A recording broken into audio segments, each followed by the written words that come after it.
Hello world, and of course, hello Philippines. Welcome to our online class. And for today's lecture video, we're going to discuss about assessment in the affective domain. But before we start, may I invite you all to, of course, subscribe, then click like button, and of course, you can share and you can, of course, leave a comment in or message or comment in the comment box. For our, of course, learning outcomes for today, we are expected to have explained the meaning of assessing learning outcomes in the affective domain. The second one is discuss soft skills in relation to assessment in the affective domain, then cite methods and tools for assessing learning in the affective domain, and of course, develop assessment tools to measure learning in the affective domain. There is a quotation that says, on assessment, we need to measure what you value instead of valuing only what you can measure. That's according to, of course, Andy Hargreaves. And these probably talks about the deeper meaning of evaluation, that we need to also value, or we need to, of course, measure what is valuable among us. We have, of course, in the Bloom's taxonomy of learning, there are three domains, okay, of learning where identified rather, the cognitive domain, the psychomotor, and affective domain. The cognitive domain, of course, includes the mental skills or the knowledge. The affective domain dwells on growth in feelings or emotional areas, like, of course, the feelings, emotional, and attitude. And then while the psychomotor domain concerns with the manual or physical skills. In short, the three domains of learning are the KSA, or the knowledge, skills, and attitude. So in this chapter, we shall be concerned with the affective domain. For a balanced education, let us not pay attention only with the development of the mind, which is cognitive, and the hands, which is physical. Let us also give attention to the development of the heart, which is, of course, the affective. So for the Bible says, what does it profit a man if he gains the whole world but loses his soul? It means that what does it profit a man or a woman if he or she accumulates a lot of wealth with the use of his or her mind, which is, of course, the cognitive, and hands, which is the psychomotor, if she or he is not happy or has no sense of fulfillment? And it talks about, of course, the affective domain. Another here is, of course, we have heard people, okay, saying, of course, he or she is schooled but not educated. This statement points, of course, to the fact much of what has happened in education process was focused on, of course, the cognitive development. Today, however, we talk about the whole child approach and emotional learning, which is the cell or the social emotional learning. Then we have, of course, the EQ or emotional intelligence quotient, and of course, the positive discipline and growth mindset. So these are, of course, the important affective function of education. According to, of course, Navarro and Santos in 2013, the affective domain is, of course, the least studied and most often overlooked domain in educational literature, despite the fact that almost every researcher or author begins with a premise on the importance of the affective domain in the teaching and learning process. The reason, perhaps, is the fact that the affective domain is the most nebulous and the hardest to evaluate among Bloom's three domains. However, it is important to realize that by tapping the potentials of the affective domain in enhancing learning, we increase the likelihood of real and authentic learning. Again, however, it is important to realize that by tapping the potentials of the affective domain in enhancing learning, we increase the likelihood of real and authentic learning among our students. Similarly, students may experience affective roadblocks to learning that can neither be recognized nor solved when using a purely cognitive approach.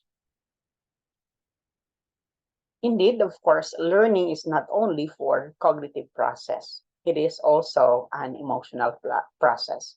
So we need to take the two, the cognitive and of course the emotional process. We need to be probably, of course, higher also with our EQ so that, of course, we can balance everything in life. Research shows that, of course, SEL not only improves the achievement by an average of 11 percentile points, but it also increases pro-social behaviors. Now, what are these pro-social behaviors? We have, of course, kindness, sharing, and empathy. And it improves students' attitudes towards school and reduces depression and stress among students. So it's really a good practice if we're going to have, of course, the emotional side or the SEL. So we can, of course, develop kindness, sharing, and, of course, empathy. We have the 5 key skills of SEL. And, of course, it talks about the self-awareness, self-management, social awareness, relationship skills, and, of course, responsible decision-making. Let's continue with, of course, the soft skills in affective domain. Okay, of course, it talks about the learning outcomes in the affective domain, which of course include the soft skills in the contrast of the hard skills, or we known as the technical skills. Okay, soft skills being defined as non-technical skills that refer to how works in or how one works in the workplace, how one probably interacts with others in the workplace, and how one looks at problems and solves problems. We have actually 4 categories of soft skills. What are these? So number 1, we have, of course, social skills. The second is the self-management skills. The third is academic soft skills. And number 4 is the approaches to learning. Let's discuss one by one. Let's have the first as the social skills. So here it includes how a student interacts with other students as observed by teachers and other adults. The second one is, of course, the self-management, and it refers to self-regulation. So we need, of course, to regulate ourselves. Then, for example, the student's ability to take control over what would otherwise be automatic reaction by planning, focusing attention, framing experiences, and using mental tools. So these are the one that we need to have. We need to plan. Next is, of course, by planning, of course, we focus our attention. Then we have, of course, the experiences and use our mental tools. So that's with, of course, the self-management. Let's continue with the soft skills. The third is, of course, the academic soft skills. So here it talks about the social and, of course, the cognitive. For example, the ability to work independently. So these are probably one of the things that we need to have now, being able to work independently. And of course, in working there, you have, of course, the social and the cognitive one. So we have also another category, which is the approaches to learning, which is the number 4. So it includes, of course, things as the student's engagement in school, pleasure in learning, and anxiety about performance. So that's, of course, the approaches to learning. Again, we have 4 social skills. The categories of soft skills are, again, social skills, self-management skills. We have the academic soft skills and the approaches to learning. Let's have now the observable behaviors of soft skills. So if you're going to see, the first one here is the social skills. Here are, of course, the observable behavior that we can have. We have, of course, it offers help or assistance to peers. We have initiates interactions with peers, even provides peers with positive feedback. I like that one, having, of course, a good feedback. Participates in the discussion with peers, then has sense of humor, then shares amusement with peers. And of course, if you have that very high social skills, you have friends. Okay, then you can carry out, of course, leadership activities as the leader and engage in appropriate social behavior. Let's have the second one. We have, of course, the self-management. There are, of course, the observable behavior that we can have, like accepts legitimate rules, then controls display of temper when angry, okay, then compromises with others to avoid conflict, even handles teasing and social provocations.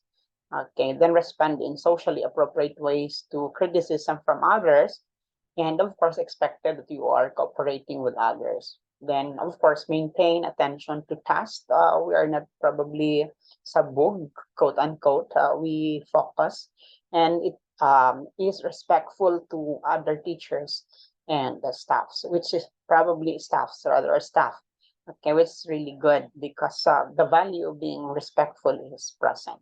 Let's have the third. We have, of course, the academic soft skills. So here are the observable behavior, like he completes assigned task. That's very nice, no? There is completion at the end. Then you work independently, then listens to and carries out teacher's direction. So supposing there is the direction for the task, for students follow. Then, of course, brings requires material to school, then produces work of acceptable quality for ability level, which is very nice also, meaning you are producing a very good output. Then ask for assistance as needed, then probably ask questions, no? And the uses appropriate study skills. That's with, of course, with the academics. So the focus is more on the academic itself. Then we have the fourth rather is the approaches to learning, which is also the last. Okay, and here are, of course, the observable behavior. So a student probably display, okay, these characteristics like the student enjoys school, no, then take on challenging tasks, then has confidence in abilities, even work hard, and is enthusiastic and adventurous, and is involved with extracurricular activities. So very nice that, of course, students would focus with this, being involved in extracurricular activities, then working hard, okay, and many more. Okay, we have also, of course, the taxonomy of educational objectives. Okay, the taxonomy is in the affective domain, of course, contains a large number of objectives in the literature expressed as number one, interest, the second is attitudes, third is appreciations, third, the values, and of course, emotional sets or biases. Let's have, of course, the taxonomy. The first is, of course, receiving.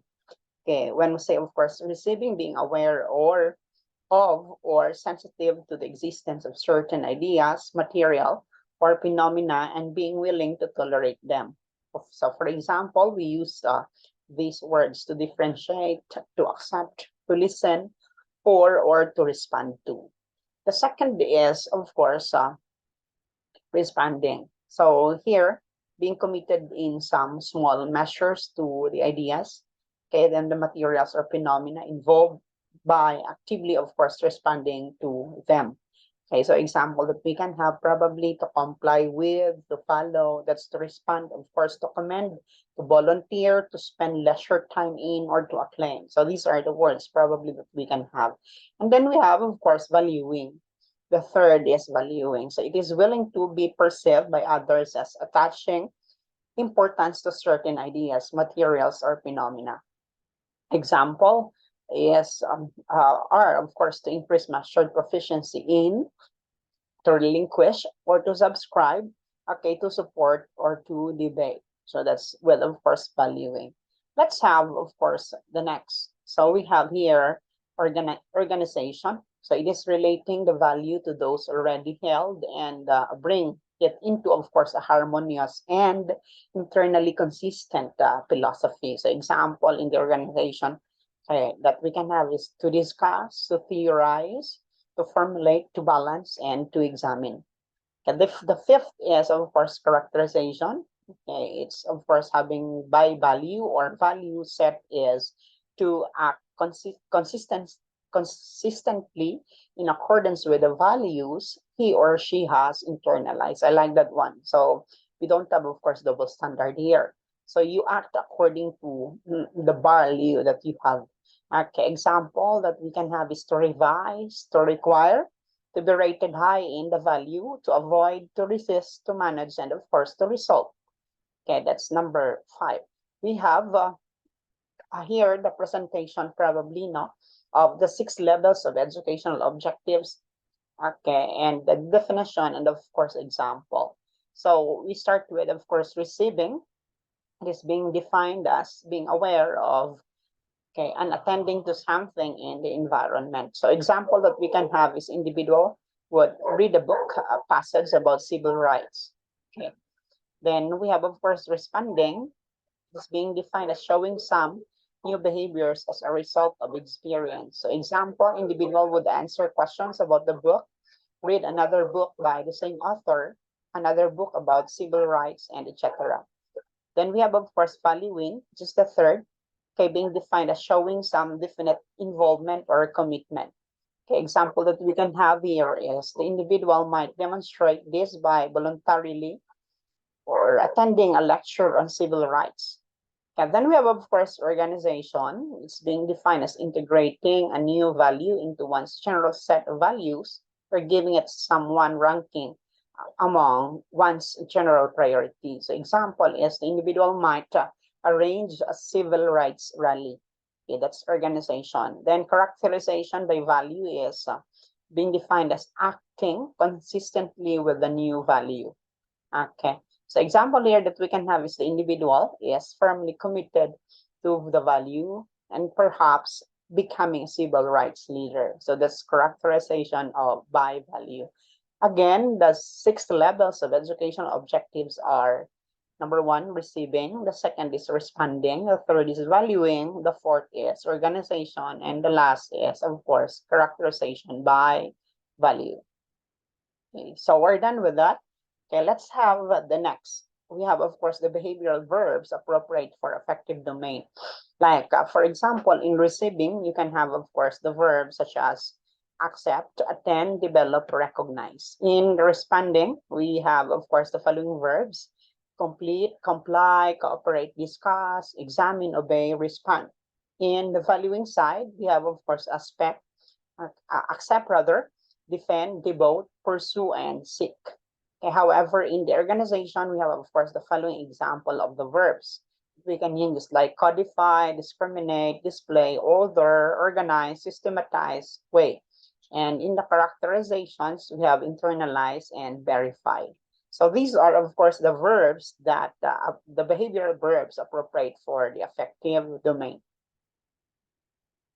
Let's have, of course, the methods of assessing learning in the affective domain. So the change in the attitude, values, and habits is the end result of effective teaching learning in the affective domain. Again, this is very important to, of course, recall. Change in attitude, values, and habits is the end result of effective teaching learning in the affective domain. The second one is change in attitude is manifested in our change of beliefs, feelings, aspirations, and attitudes towards something or someone. And the third, the popular method of assessing learning in the affective domain is observable. Again, the popular method of assessing learning in the affective domain is observable. There are, of course, 3 feasible methods according to Macmillan, okay, in 2007. And we have, of course, the first is the teacher observation. Okay, in order to, of course, observe these in assessing, we need to have these 3 feasible methods. Okay, so the first here being enumerated is that, okay, we have, of course, teacher observation. We have also student self-report. Then we have the peer ratings. Again, these are the three feasible methods that we can use. No? Okay. And of course, having these three, we need to use tools such as Likert scale, the semantic differential checklist, and even sentence completion among. Okay. Let's have these one by one. You can see, of course, the teacher observation. So when we have this, we have, of course, two ways. The first is the unstructured. Okay, and it is when observation is open-ended. Take note, that's unstructured. Second one is, of course, the structured. Okay, this is when he or she is guided in what to observe by a checklist or rating scale. So here are, of course, the following that should be observed during, of course, the teacher observation. So the first is, of course, determine behaviors to be observed in advance. Then record students' important data such as the time, the date, and of course, the place. Okay, then even probably if the unstructured, we need to record brief descriptions of the relevant behavior and keep interpretations separate from description. Again, keep interpretations separate from descriptions. And record both the positive and the negative behaviors. I like that, the positive and the negative behaviors. Then have as much observation of each student is necessary. Then avoid personal bias. We need, of course, to be objective. Then immediate record the observations. And lastly, apply a simple and efficient procedure. The second here is, of course, student self-report. So it requires the student to provide an amount or account rather of his or her attitude or feelings towards a concept or idea or people. This is also known as or referred to as the written reflection.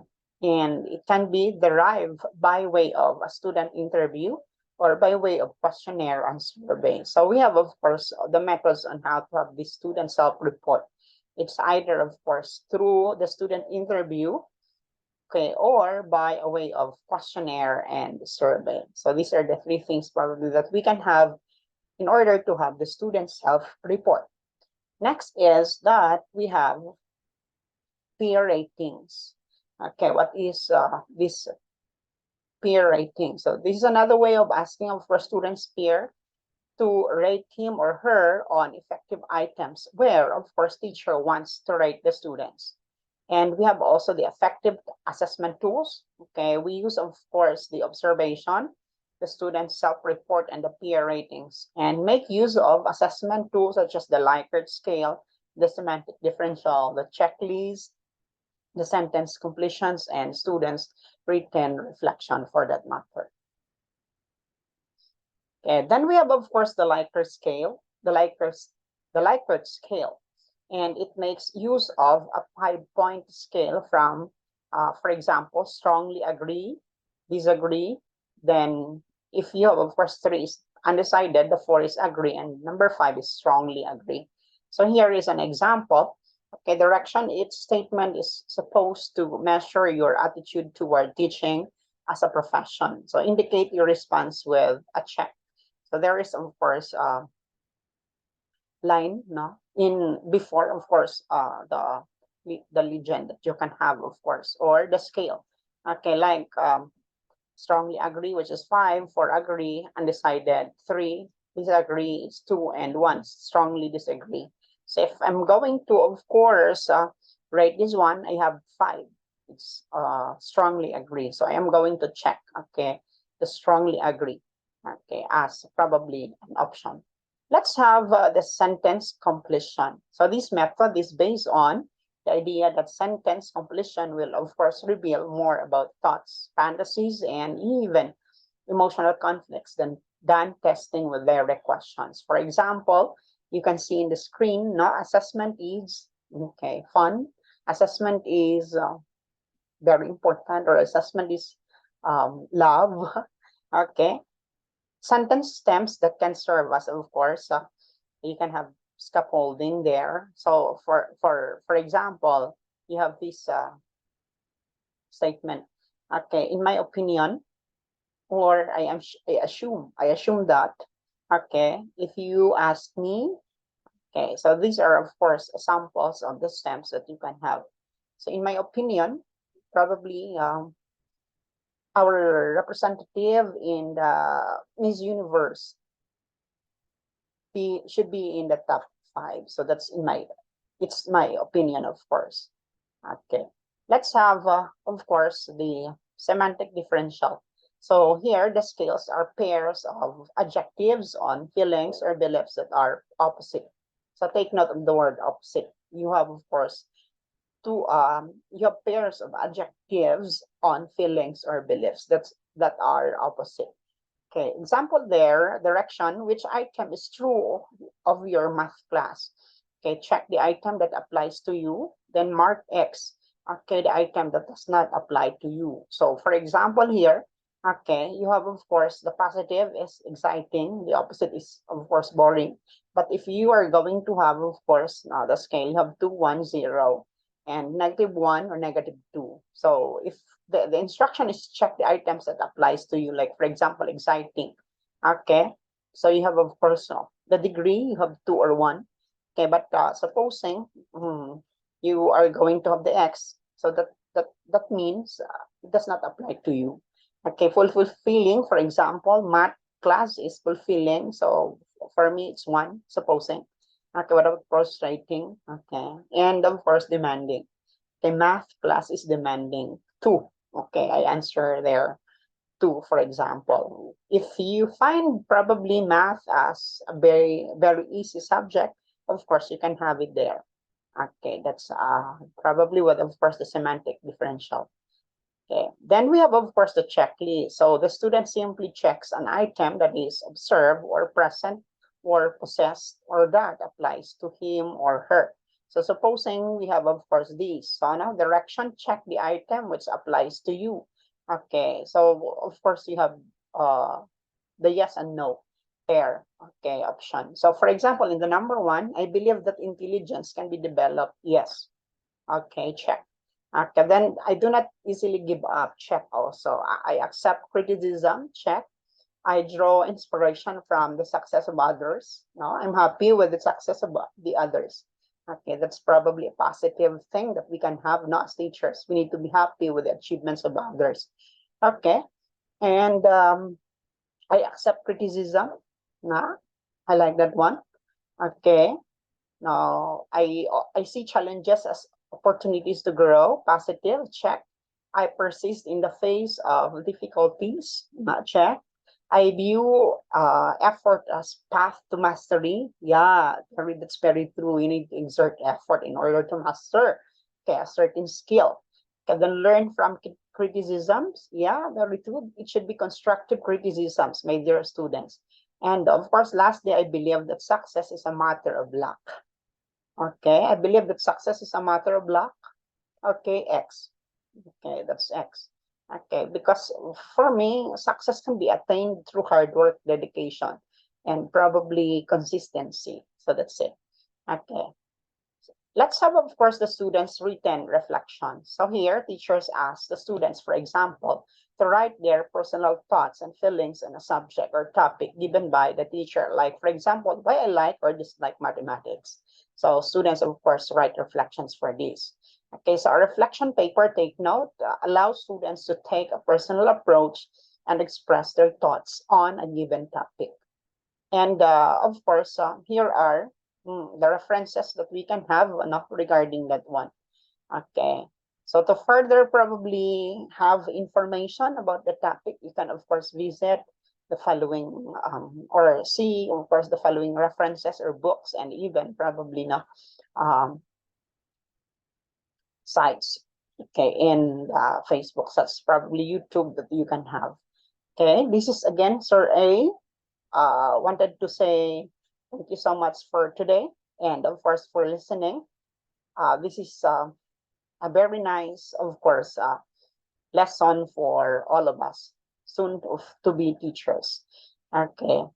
Before we probably end our lesson for today, I would like to encourage you to again subscribe, then like, share, and of course leave a message in the comment box.